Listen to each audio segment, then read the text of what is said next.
Magandang tanghali mga kabukid. Ito pala i-share ko lang yung mga flowers ko dito sa bukid Pasig. Hindi ko alam mga pangalan pero ito alam ko, snake plant. Ayan yung mga snake plant ko. Ito naman sa baba, photos daw tawag dyan Ayan. Tapos, ayan, di ko alam tawag. Ayan din, galing daw yung summer. Maliit pa yan ang dinala dito. Tapos, ayan, hindi ko alam yung tawag. Ayan pa. Ito naman, alam ko, butterfly. Tapos, ayan, hindi ko rin alam yung tawag. Ayan. Hindi ko alam yung tawag. Ayan.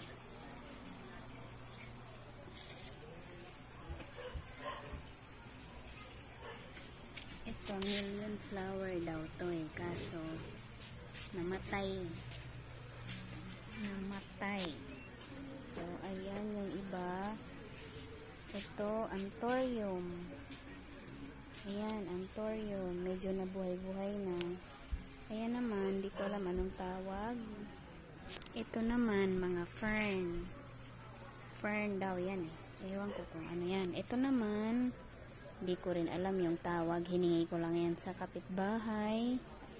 Tapos ito naman, nakita ko to sa palengke. Mahal to Kaso wag na natin ibenta. I-display na lang sa bahay.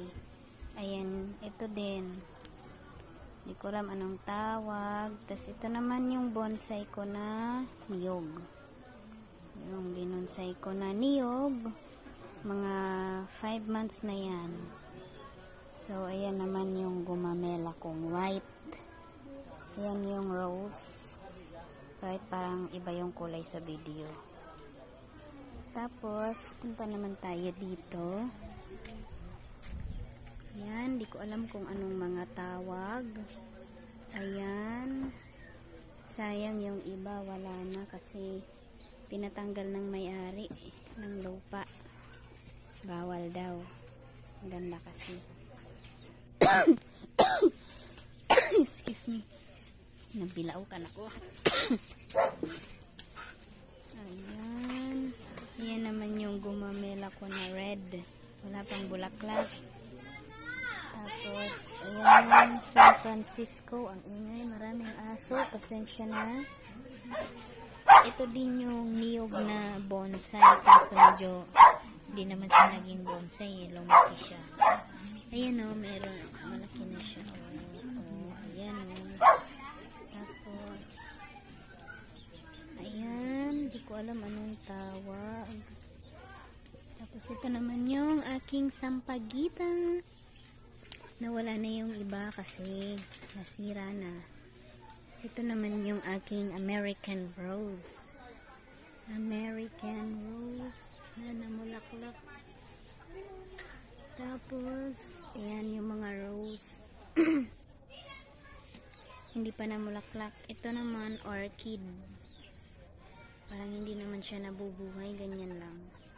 Ito naman yung mga gabi-gabi. Binili ko sa online sa Shopee.